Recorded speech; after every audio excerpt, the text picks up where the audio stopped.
Material management, ये page number 17 पे है, पैम्फलेट दिया है मैंने। And what do you mean by material management? Explain the importance and scope of material management. Material management किस लिए काम में आता है वो देखो। तो मटेरियल मैनेजमेंट का मतलब टू मेक नेसेसरी एडजस्टमेंट, क्या लिखा गया है, नेसेसरी अरेंजमेंट, सॉरी। और ये अरेंजमेंट किस बात के लिए करनी है, देखिए, ऑफ द सप्लाई, पहला वर्ड है इसके अंदर सप्लाई ऑफ प्रॉपर क्वालिटी, बाद में लिखा है quantity of all the materials, और साथ में लिखा है proper time and minimum cost के ऊपर। यानी चार चीजों के ऊपर ध्यान देना है जो तुम्हारे स्कोप ऑफ मटेरियल मैनेजमेंट के अंदर बाद में आएगा। यानी प्रॉपर क्वालिटी चाहिए, क्वांटिटी चाहिए, proper time and minimum cost. साथ में ये इसके बारे में भी ध्यान रखता है कि अपने मटेरियल को स्टोर कहाँ करेंगे, और इन्वेंट्री कंट्रोल। इन्वेंट्री कंट्रोल का मतलब जो हमारे पास जितने भी स्टॉक के अंदर, जो इन्वेंट्री का मतलब ये नहीं होता है खाली सेमी फिनिश गुड या तो रो मटेरियल, फिनिश गुड भी इन्वेंट्री में आ जाते हैं, ये सबको ध्यान में रखना है। तो material management is the activity which is concern with, देखो यहाँ पे पहले तो आएगा planning, organising, directing and controlling.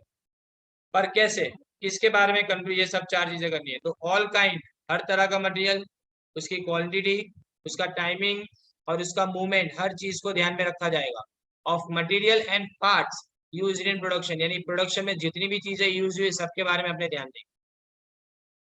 अब इसके बाद आगे देखें अपने इंपोर्टेंस ऑफ मटेरियल मैनेजमेंट। तो पहला सबसे इंपॉर्टेंट पॉइंट है इसके अंदर कि it is a service function, मतलब इसमें कोई चीज प्रोड्यूस नहीं होती, खाली सर्विस दी जाती है। पर ये किसके लिए इंपॉर्टेंट है, मैन्युफैक्चरिंग के लिए भी इंपॉर्टेंट है, मार्केटिंग के लिए भी, और other function. Material management is helpful to other sections in their operation, यानी जितने भी दूसरे सेक्शन मैन्युफैक्चरिंग से लेके पर्सनल तक जितने भी अपने चार अलग अलग फंक्शन देखे ना, वो सब में important. Then after material management ensure the supply of required material, पहली बात तो रिक्वायर्ड मटेरियल आना चाहिए, लेकिन कब, राइट प्लेस के ऊपर, यानी वेयर का जवाब दिया, राइट टाइम यानी व्हेन का जवाब दिया, मिनिमम कॉस्ट यानी किस तरह से इसमें पैसे कितने बचेंगे उसके बारे में ध्यान दिया जाता है। By providing such service it permits other departments to concentrate, यानी बाकी सारे डिपार्टमेंट किसके ऊपर ज्यादा ध्यान दे पाएंगे, डिजाइन के ऊपर, equipment, facility, quality and quantity of output, यानी वो अपने अपने रिस्पेक्टिव लेवल के ऊपर ध्यान दे पाएंगे।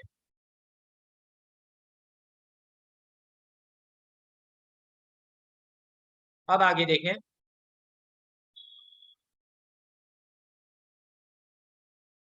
Material management is a best cost reducing device. Cost reducing मतलब खर्चा इससे कम होता है, पर वो कैसे, तो देखिए इसके बारे में बताया गया।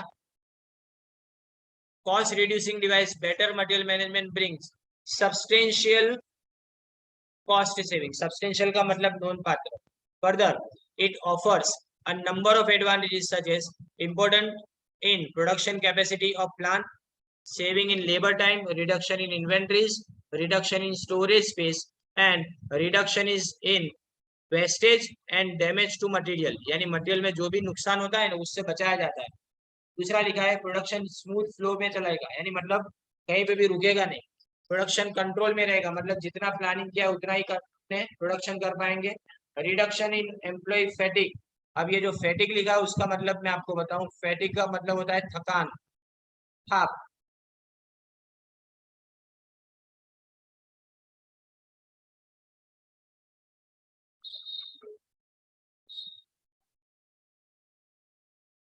We know that in our country there is shortage of certain material, यानी हमारी कंट्री में हमेशा शॉर्टेज का प्रॉब्लम है। Further we have to spend large amount, और हमको अगर वही रॉ मटेरियल बाहर से लाना पड़े तो हमको फॉरेन एक्सचेंज की जरूरत पड़ती है। So it is necessary to ensure, यहाँ लिखा है ऑप्टिमम, ऑप्टिमम का मतलब अगर अपने वन वर्ड में बताए तो बेस्ट। ऑप्टिमम का मतलब क्या होता है, बेस्ट।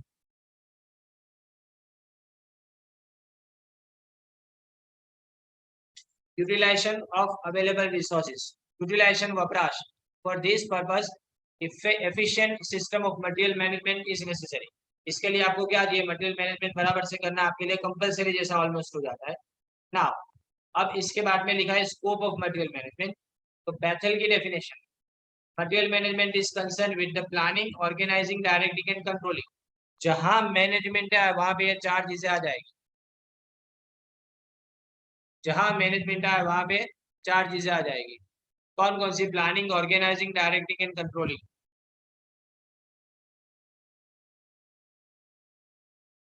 ऑल काइंड्स, हर तरह का material.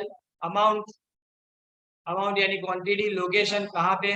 Movement and timing of various flows of commodities. अब ये बहुत इंपॉर्टेंट वर्ड है, इसमें लिखा है कमोडिटीज। कमोडिटीज यानी कौन सी कमोडिटी? तैयार नहीं, जो प्रोडक्शन में यूज होती है वही कमोडिटीज का बात करेंगे इसके बाद। Similarly, flow of goods from producer to ultimate consumers also become an integral part of material management. तो यहाँ पे अगर प्रोड्यूसर से अल्टीमेट कंज्यूमर तक अगर हमको गुड्स का फ्लो करना है तो आपको integral part of material management, ये आपके मटेरियल मैनेजमेंट का सबसे अजीम यानी सबसे इंपॉर्टेंट हिस्सा है। Thus, the responsibility of material management ends when the right finished products in proper condition, quality and quantity reaches the final consumer.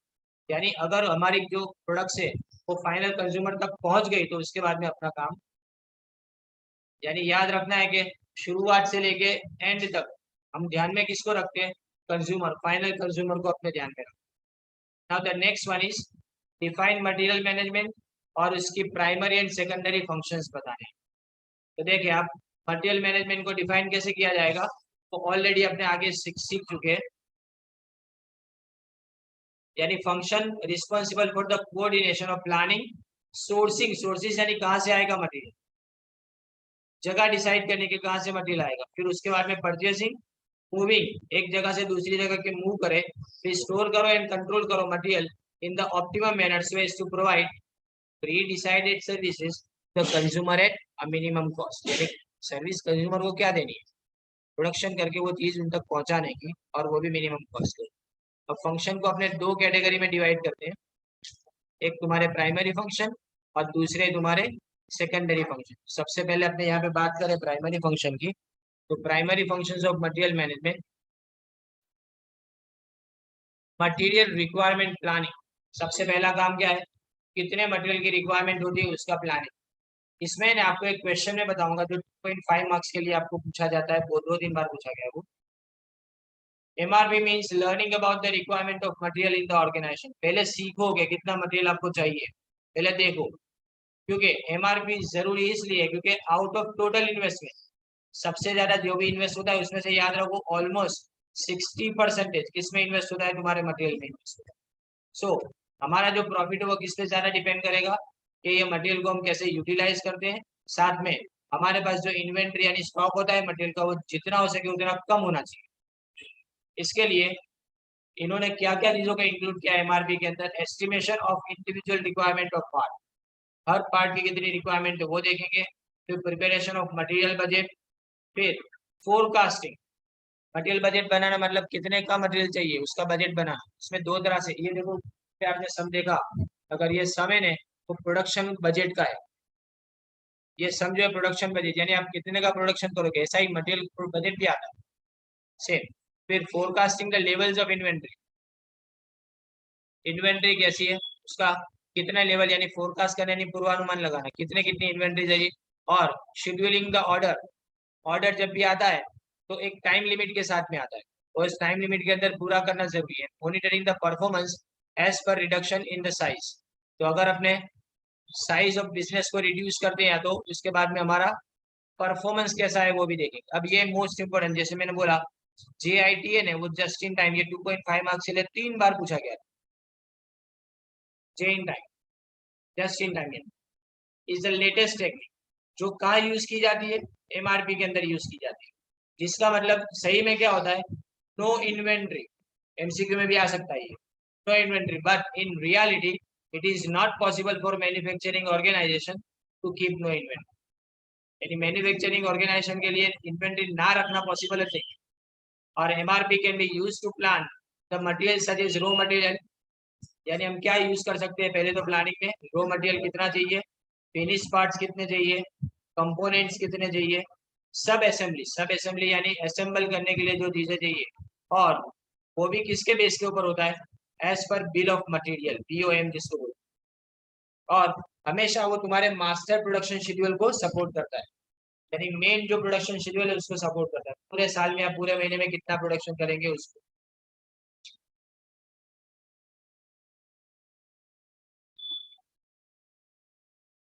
अब नेक्स्ट देखें परचेसिंग। अब मटेरियल मैनेजमेंट डिपार्टमेंट वो परचेस करेगा मटेरियल को very efficiently. This is because nearly 50 to 60%, ये भी आपको याद रखना है कितना, सेल 50 से 60% जो है ना, 50-60% ऑफ द सेल अर्निंग वो जो खर्चा होता है ना उसमें चला जाता है। मतलब तुम परचेस करते हो उसमें सारा पैसा निकल जाता है। So the profit is also dependent on economic purchasing of material. ये किस पे डिपेंड करता है, कर कसर से उसको परचेस करो। This requires principles of scientific purchasing such as, हम क्या करेंगे, right quality, right quantity, right place और right time,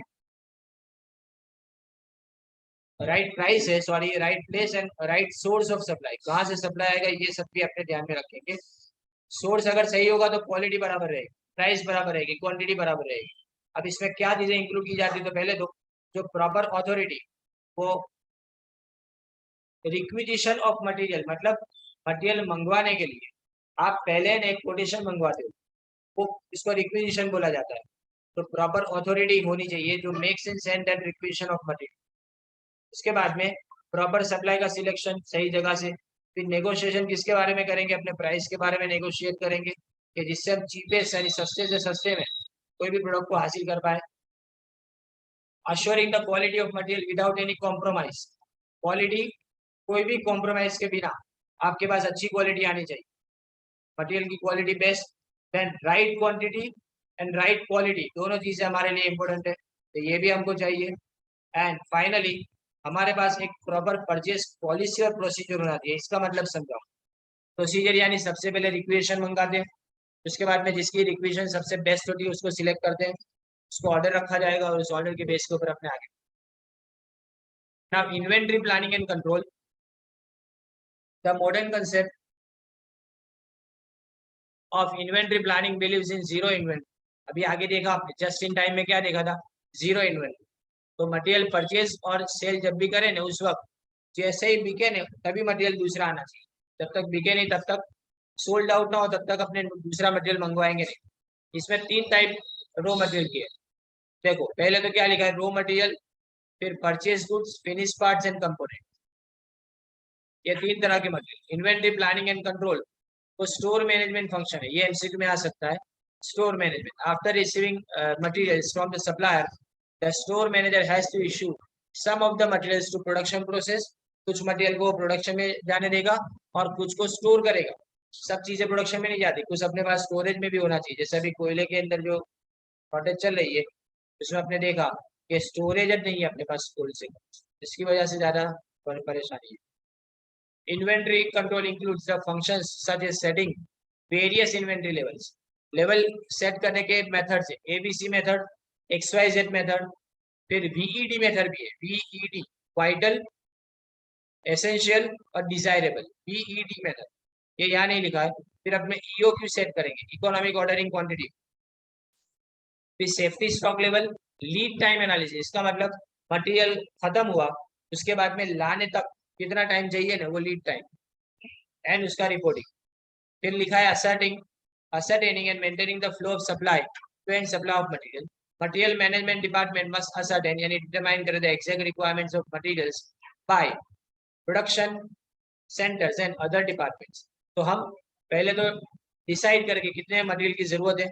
material management must maintain flow and supply of material without any stoppage, बीच में रुकना नहीं चाहिए मटेरियल कोई भी जगह पे। और इसीलिए हमको क्या चाहिए, प्रॉपर रनिंग कंडीशन के अंदर मटेरियल हैंडलिंग डिवाइस चाहिए, मटेरियल को हैंडल करने के डिवाइस। अब quality control and material, examine the quality of material, the margin management, performance of the activities such as inspection, quality control, simplification, specification and standardisation.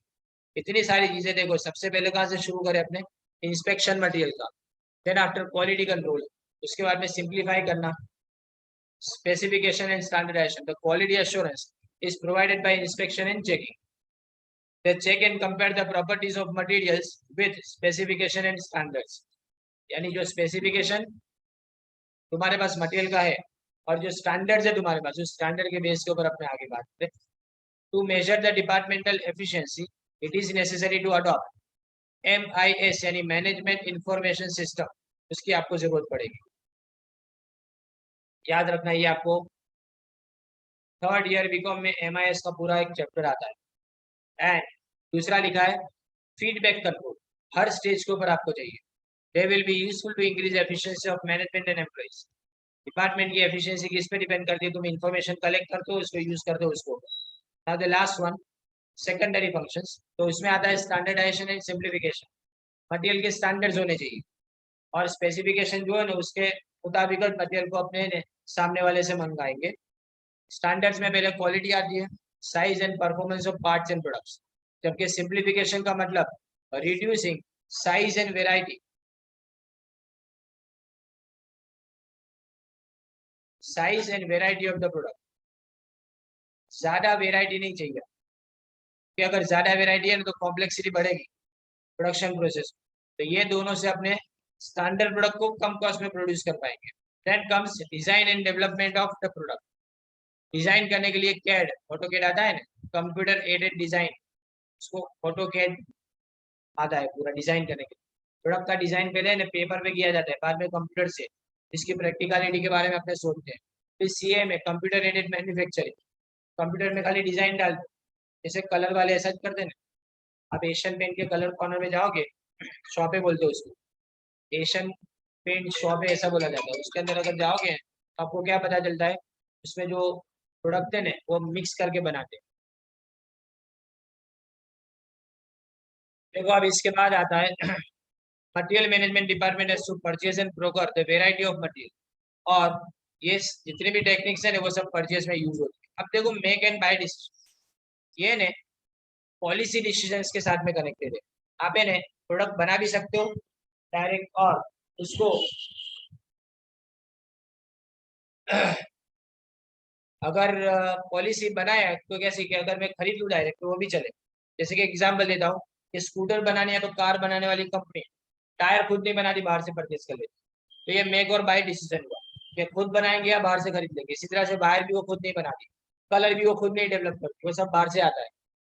When organization is growing in terms of its sales, the material management has to decide whether to buy the material, या तो फिर उसको directly अपने क्या करेंगे, खुद बना लेंगे। ऐसा खुद बनाएंगे तो इसमें बहुत ज्यादा खर्चा होता है, तो अगर प्रोडक्शन इतना ज्यादा करने की जरूरत हो तो ही अपने क्या करेंगे, परचेज नहीं करेंगे और उसको खुद बना लेंगे ऐसा।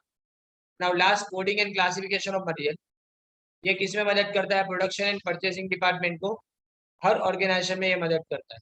एंड ABC एनालिसिस, क्या आएगा तुमको MCQ, is used for classification and storing of variety of materials. ABC में जो A टाइप का मटेरियल है ना वो महंगा होता है, उसकी क्वालिटी है ना सबसे ज्यादा चाहिए और उसकी क्वांटिटी अपने कम रखते हैं।